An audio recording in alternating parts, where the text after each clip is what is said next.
अस्सलाम वालेकुम नाज़रीन, मैं हूं फैजुल हसन। हम इस वक्त मौजूद हैं FPCCI के वाइस प्रेसिडेंट मोहम्मद अमान पराचा के साथ और अमान पराचा साहब से जानने की कोशिश करेंगे 2025 टैक्सेशन का साल कैसा रहा।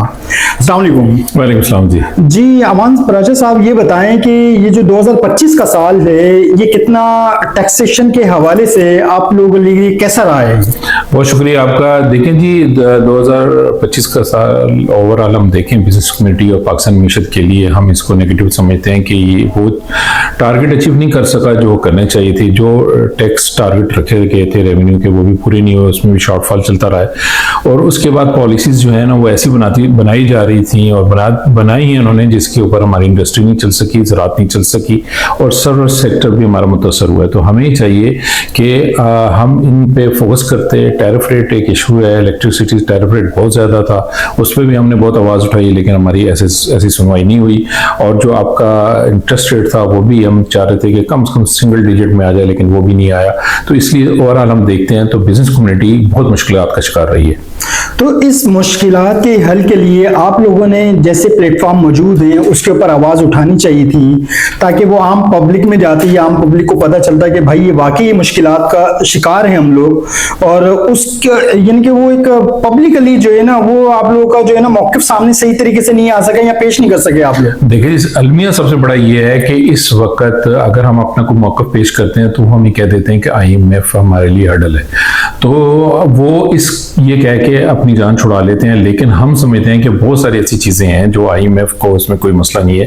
पाकिस्तान की इंडस्ट्री में बहुत रिफॉर्म की ज़रूरत है जिससे IMF को कोई मसला नहीं होगा। आप यकीन करें कि ऐसी चीज़ें भी हमारे सामने हैं जो कि बिल्कुल क्लियर हैं कि ये चीज़ें इनॉमली है और ये चीज़ें नहीं आनी चाहिए थी इस टैक्सेशन में, लेकिन उसके लिए भी हम आवाज़ उठाते रहते हैं। लेकिन इस वक्त हमारी सुनवाई नहीं हो रही और यही कहा जाता है कि IMF का मसला है, लेकिन हम समझते हैं ऐसा नहीं है। अच्छा, आम लोग हैं यानी कि पाकिस्तानी जो आवाम है ये समझना चाहती है कि ये जो इंडस्ट्री के हवाले से इश्यूज हैं, जैसे टैक्सेशन की बात चल रही है, 100 रुपए का अगर टैक्स अगर कोई 100 रुपए दे रहा है उसमें कितना टैक्स लग रहा है, ये थोड़ा सा आम अल्फाजों में आवाम को समझा दें। बात यह है कि जो टैक्स के स्लैब हैं वो एक मुतयन किए हुए हैं मुख्तलिफ रेट।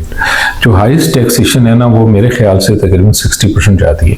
और वो अगर कोई अपना बिजनेस करता है तो 100 रुपए में 60 या 58 रुपए गवर्नमेंट को दे देता है टैक्सेशन के बाद में। तो वो किसी तरह से भी अपने सरमाया को यहाँ लेके आता है, तो वो चाहता है कि यार ये चीज़ें जो है इतना जो हैवी टैक्स है वो अफोर्ड नहीं कर सकता, इसलिए फिर वो दूसरे रास्ते देखता है, खासकर वहाँ जाना पसंद करता है जहाँ पे टैक्सेशन कम है। आप ये देख लें कि UK में भी लोग बहुत सारे माइग्रेट कर रहे हैं टैक्सेशन ज़्यादा होने की वजह से। कनाडा में लोग माइग्रेट कर रहे हैं। अब दुनिया का पूरा जो है ना वो सिस्टम चेंज हो चुका है। वहाँ पे लोग जाना चाहते हैं जहाँ पे आपको रिलीफ भी मिलता है, आपके टैक्सेशन भी कम है और आपको इंफ्रास्ट्रक्चर भी अच्छा मिलता है, लॉ एंड ऑर्डर भी अच्छा होता है।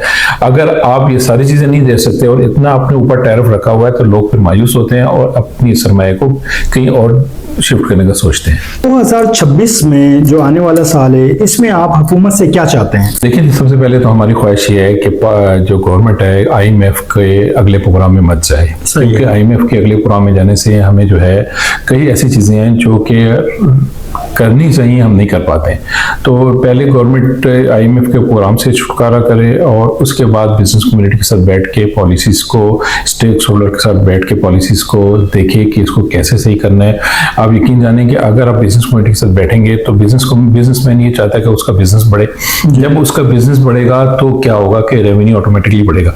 लेकिन अगर आप उसके अंदर से हर्डल डालना शुरू कर देंगे, चेक शुरू कर देंगे, जगह जगह पे आप प्रॉब्लम क्रिएट करेंगे तो बिजनेस जो मैंने वो मायूस होता है और वो फिर दूसरा रास्ता देखता है। बहुत शुक्रिया अमान पराचा साहब आपका, आपने अपना मौक़िफ़ जो है ना आवाम के सामने रखा और आप लोगों का भी बहुत शुक्रिया। अगले प्रोग्राम में दोबारा हम किसी नए मौजू के साथ दोबारा आएंगे। अल्लाह निगहबान।